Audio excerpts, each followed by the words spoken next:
Okay, sleeve and quarter joint.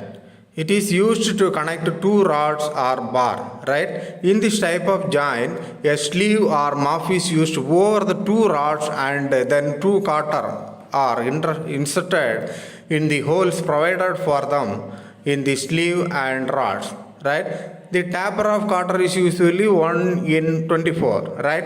It may be noted that the taper sides of the two quarters should face each other, right? The clearance is so adjusted then when the quarter is driven in the two rods come closer to each other, thus making the joint tight, right? This is quarter joint shown in figure, right? Next we can see the design procedure for sleeve and quarter joint elaborately. The various proportion for the sleeve and quarter joint in terms of the diameter of rod are as follows. Outside diameter of sleeve D1 equal to 2.5 D, right? And diameter of enlarged end of rod D2 equal to inside diameter of sleeve equal to 1.5 D. Okay, then length of sleeve capital L equal to 8D. Thickness of quarter small t equal to D2 by 4 or 0.31 D. Okay, width of quarter B equal to 1.25 D. Length of quarter equal to 4D, right? The distance of rod end from the beginning of the quarter hole equal to distance of the rod end from its end of the quarter hole equal to 1.25 D. Okay. Then design of sleeve and quarter joint. Here let P equal to load carried by the rods. Small d equal to diameter of the rods. D1 equal to outside diameter of sleeve. Right. D2 equal to diameter of the enlarged end of rod. Small t equal to thickness of quarter. Okay. Then small L equal to length of the quarter. Small b equal to width of quarter. Small a equal to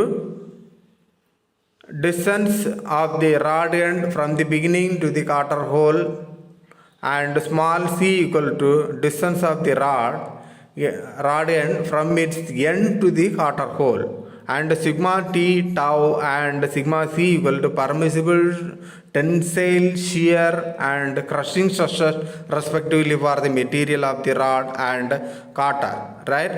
Everything is shown in figure. Then first point, failure of the rod in tension, right? The rod may fail in tension due to the tensile load P. So we know that P equal to pi by 4 d square into sigma t, right? From this equation diameter of the rod may be obtained. Okay.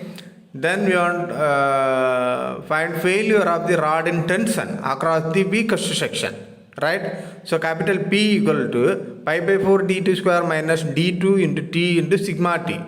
Okay. From this equation the diameter of enlarged end of the rod d2 may be obtained. Okay. The thickness of quarter is usually taken as d2 by 4, right? By using this formula you can find thickness, right? Then failure of the rod or quarter in crushing, capital P equal to d2 into t into sigma c. From this equation the induced crushing stress may be checked, sigma c may be checked, right?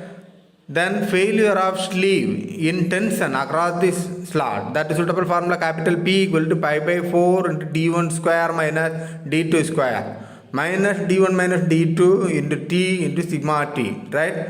From this equation outer diameter of the sleeve d1 may be obtained. Okay. Then we are going to find failure of quarter in shear, that is suitable formula capital P equal to 2b into t into tau, right? Here we can find the width of quarter B may be determined. Okay. Then failure of rod end in shear, right? That is the formula P equal to 2A into D2 into tau. From this equation you can find small a, right, may be determined. Then failure of sleeve end in shear, capital P equal to 2 into D1 minus D2 into C into tau, right? From this equation we can find distance small c may be determined. Okay, is reference already we know. Okay, thank you.